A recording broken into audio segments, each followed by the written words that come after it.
ओम नमो आदेश शिव आदेश आदेश। जय माँ कामाख्या। आज की इस वीडियो में मैं आप सभी के समक्ष पुनः उपस्थित हुआ हूँ और आज इस वीडियो के माध्यम से मैं आप सभी के समक्ष हनुमान जी की एक परीक्षित साधना लेकर आया हूँ। इस साधना को अभी तक 3 से 4 साधक पूर्ण रूप से संपन्न कर चुके हैं। यह एक परीक्षित साधना है, यह एक शाबर साधना है और इस साधना को करने से साधक को क्या लाभ होता है ये आप समझ लें। इस साधना को अगर साधक संपन्न कर लेता है तो वह भूत भविष्य वर्तमान के बारे में जानकारी प्राप्त कर सकता है और हनुमान जी भूत भविष्य वर्तमान के बारे में जानकारी कितनी सटीक देते हैं वो आप समझ सकते हैं। इस साधना को करने से आपको कुछ दिखेगा नहीं। इस साधना को करने से आपके मन में धारणा आएगी।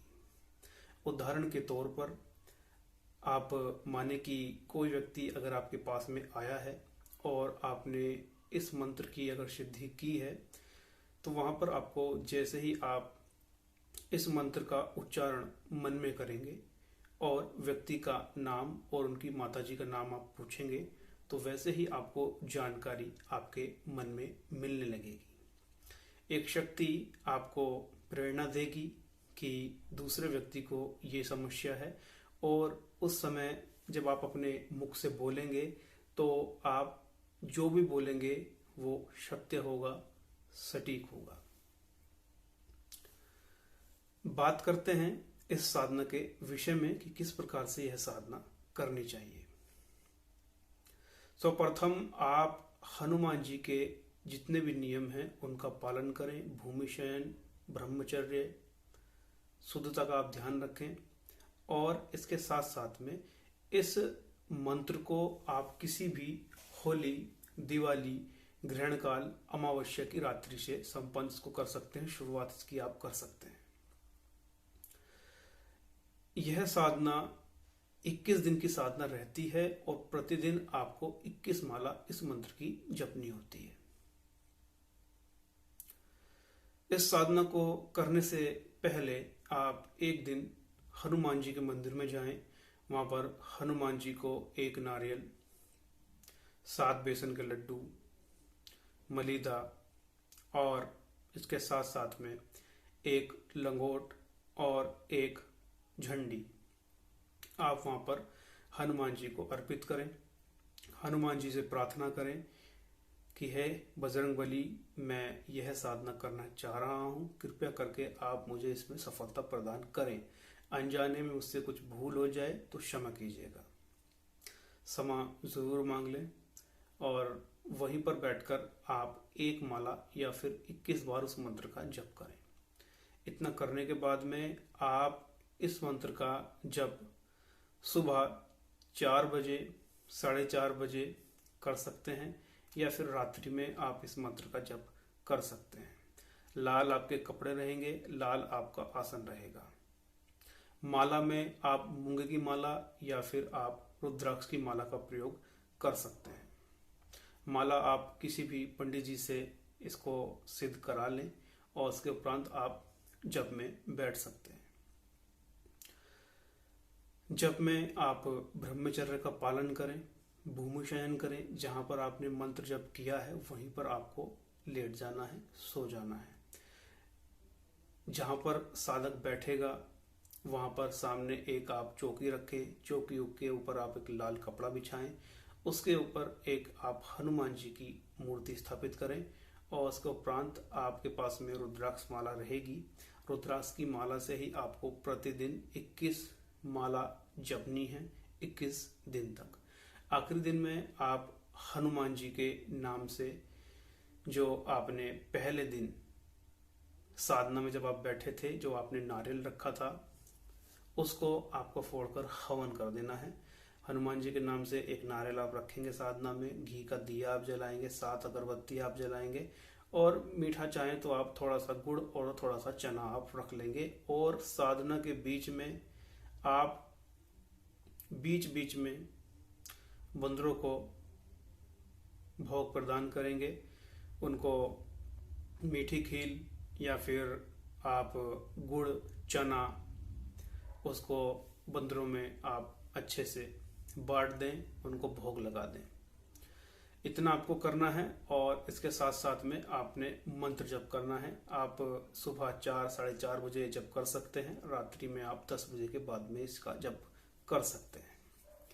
जप करने पर आपको कुछ अनुभव हो सकते हैं, और अगर आपको कुछ भयानक अनुभव हो तो उसमें आप डरे ना, क्योंकि आप सात्विक साधना कर रहे हैं। इसमें आपको कुछ भी समस्या नहीं आएगी। जब आप जप संपूर्ण कर लेंगे, असल में जब इसका आप जप करते हैं तो आपको सर में थोड़ा दर्द होता है, तो वहां पर चिंता ना करें, मंत्र जप करते रहें और एक समय आएगा कुछ झलकियां आपको दिखेंगी। और जैसे ही साधक रात्रि में सोते हैं तो उनको कुछ दृश्य दिखने शुरू हो जाते हैं, तो आप समझ जाएं कि ये सिद्ध होने का संकेत आप समझ सकते हैं। साधना पूर्ण होने के बाद में जब भी इसका प्रयोग अगर आपको करना है, आप मानकर चलिए अगर कोई व्यक्ति आपके पास में आ गया है तो उसे आप अपने पास में बैठाएं, सामने बैठाएं, हनुमान जी के नाम की 2 अगरबत्ती जला लें, और चाहे तो एक दिया भी घी का आप जला लें। और इसी मंत्र का 21 बार मन ही मन आपको जपना है। इसी मंत्र को जपने से पहले आप व्यक्ति का नाम और उनकी माता का नाम पूछ लें, और 21 बार इस मंत्र को आप पढ़ लें मन में, या फिर थोड़ा आप बोल के पढ़ सकते हैं, दूसरा व्यक्ति ना सुन पाए। इतना आप करेंगे तो आपके मन में ही धारणा आएगी कि दूसरे व्यक्ति को क्या समस्या है, कब से है, और काफी चीजें आप समझ सकते हैं जहां पर भी आप अपना मन लेकर जाएंगे वहां पर। और इसमें आप ध्यान रखेंगे कि किसी भी रजस्वला स्त्री या जिस स्त्री के मासिक धर्म चल रहे हो, ऐसी स्थिति में इस विद्या का प्रयोग नहीं करना है, और ना ही ऐसी जगह पर इस विद्या का प्रयोग करना है जिस घर में ऐसी स्त्री की ये समस्याएं चल रही हों। ये आप समझें। कभी भी इस विद्या का प्रयोग आप इसमें ऐसा नहीं करेंगे कि अगले दिन जो एग्जाम होने वाला है, जो परीक्षा होने वाली है, उसमें कौन कौन से प्रश्न आएंगे, इसका प्रयोग ऐसी स्थिति में ना करें। और सट्टे का नंबर क्या रहेगा, उस स्थिति में भी इसका जप आप ना करें।